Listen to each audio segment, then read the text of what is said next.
সূরা লোকমান কোরআনুল কারীমের একটা বিশেষ সূরা, সূরা লোকমান। এই লোকমানের 13 নম্বর আয়াত। লোকমান আলাইহিস সালাম তার সন্তানকে উপদেশ দিয়েছিলেন, যেটা আল্লাহ পাক কোরআনুল কারীমে কোটেশন করেছেন। ওয়াইজ ক্বালা লুকমানু লিইবনিহি ওয়া হুয়া ইয়াইজুহু ইয়া বুনাইয়া লা তুশরিক বিল্লাহ।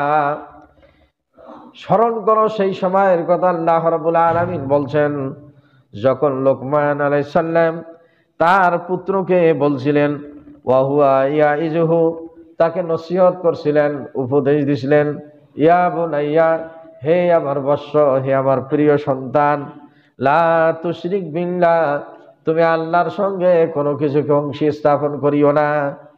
ইন্নাশ শিরকা লা যুলমুন আযীম। আর আল্লাহ রাব্বুল আলামিন বলছেন, নিশ্চয়ই ইন্নাশ শিরকা লা যুলমুন আযীম, এই শিরক হচ্ছে সবচেয়ে বড় জুলুম, সবচেয়ে বড় অন্যায় এবং সবচেয়ে বড় গুনাহ। জোরে বলি নাউজুবিল্লাহ।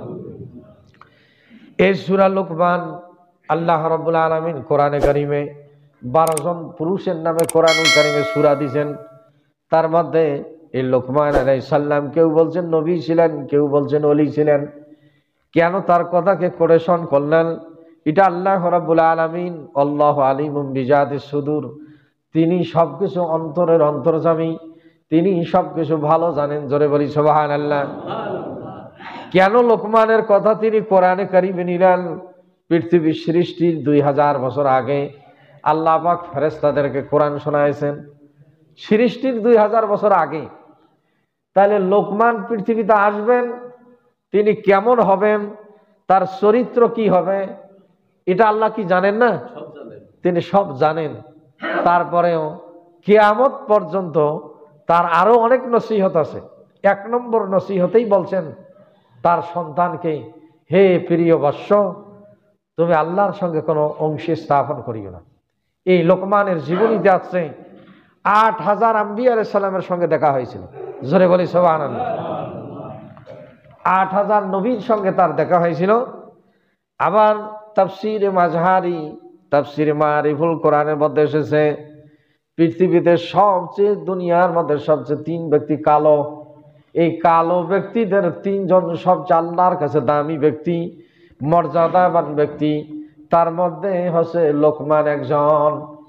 এই কালোর মধ্যে হাবশী গোলাম ছিলেন হযরত বিলাল রাদিয়াল্লাহু তাআলা আনহু, যে এত কালো যেটা তার বর্ণনা দেওয়া যায় না। একদিন সাঈদ ইবনে মুসাইয়িব রাদিয়াল্লাহু তাআলা আনহুর কাছে একজন কালো ব্যক্তি এসেছিলেন কোনো কিছু জিজ্ঞাসাবাদের জন্য।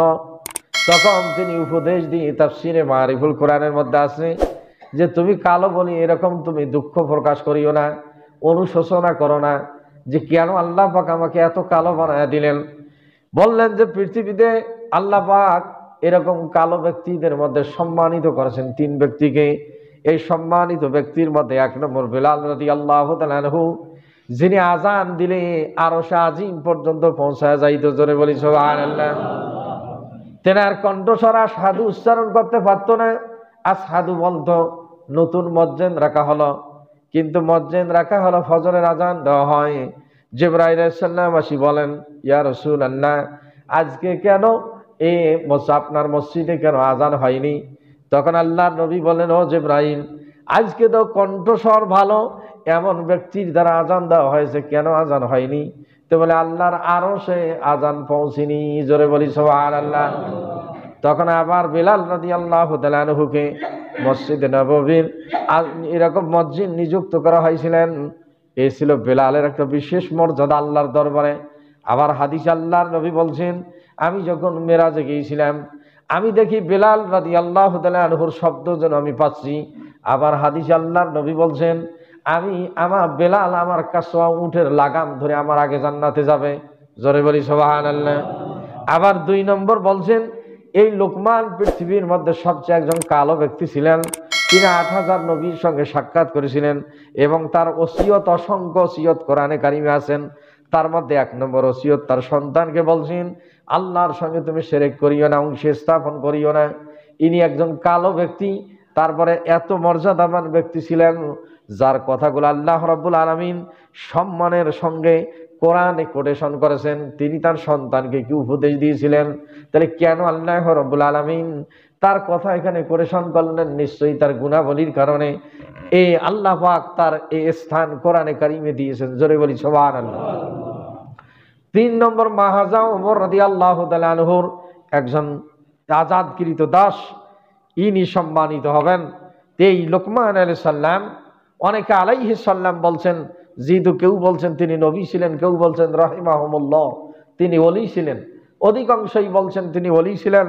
তার এই কোটেশন 1 নম্বর হচ্ছে যে তার সন্তানকে উপদেশ দিচ্ছেন, হে আমার প্রিয় বৎস, তুমি আল্লাহর সঙ্গে অংশী স্থাপন করো না, আল্লাহর সঙ্গে শরিক করিও না। এই আল্লাহর সঙ্গে যদি কেউ শরিক করে তাহলে তার সমস্ত আমলগুলো বরবাদ। জোরে বলি নাউজুবিল্লাহ।